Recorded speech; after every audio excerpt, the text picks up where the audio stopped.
Let's look at one really, really common usage of using try and except blocks, especially in Python. And that's going to be with opening a file, right? Typically when we open a file, we're going to try and open it. And if some error occurs, we want to catch that error and close the file if we did open it. And that's something we always want to do. Right? We never want to leave just a file open because it can cause all sorts of operating system issues.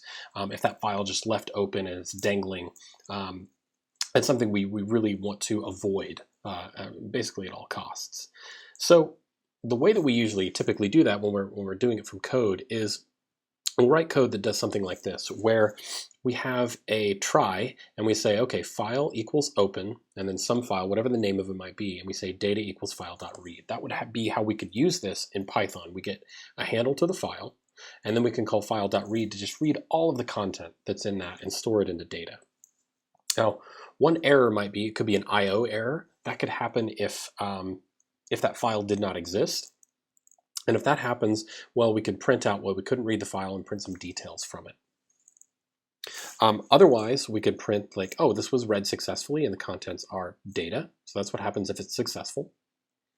And we could also put in another thing called a finally block. And this finally block gets called no matter what. If there was an error or it entered correctly, no matter what, we're always going to get to this block of code. And that's where we say, hey, if that file, if not file closed, so if it's open, then close it.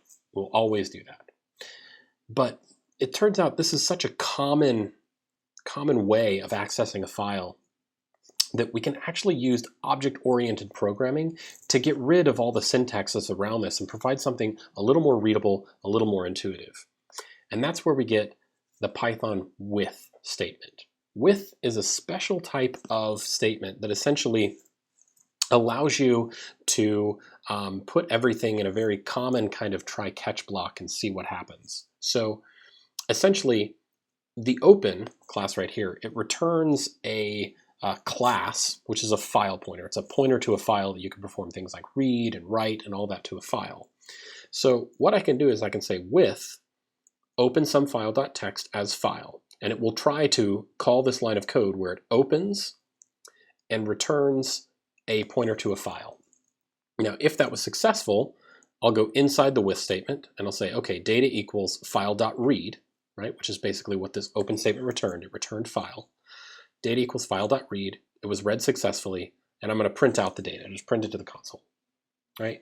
Now, the with statement guarantees that there's a protocol in place that basically says, hey, if anything failed in this, make sure the file is closed and print out the error. If this goes through normally, do everything that's inside of this with statement and then print out or then close the file no matter what. So it's basically doing everything that we did before in the previous slide, except it's very, very compact syntax. So if I were to run this, it would say, hey, read successfully, and the file contents were here. And this is an example text file, right? Otherwise, it would still close the file, but it would print out that an error occurred somewhere inside of what I was trying to run inside the with statement. Now, there's nothing truly magical about the with statement, what's happening there. In fact, you can actually use the with statement in your own classes if you wanted to.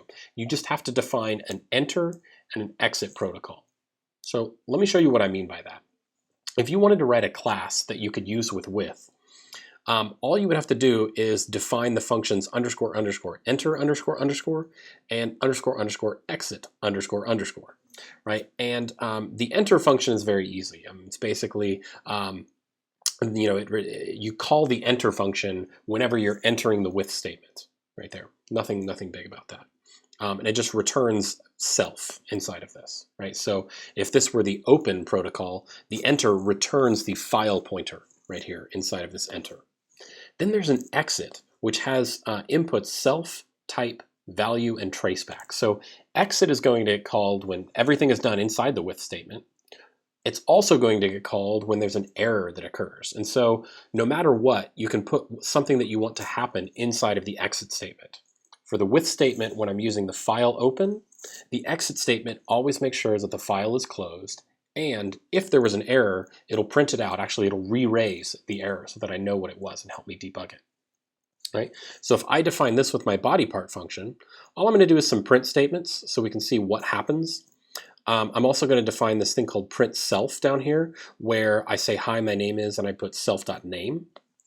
And then if I say with body part with the name lungs as BP, I can call bp.printself. And this code right here, everything functions correctly. So what it does is it prints out, hey, I just initialized body part with name. Then it calls the enter function. It says building up from with command, because I called with body part. So it called the enter function. Then it did a print self. So it said, hi, my name is, and it printed out the self.name. And then after I've done everything inside the with statement, it calls the exit protocol, right? And so it prints out exit was called, no errors, because there are no errors right here. Value right here was equal to none, which meant there was no errors called.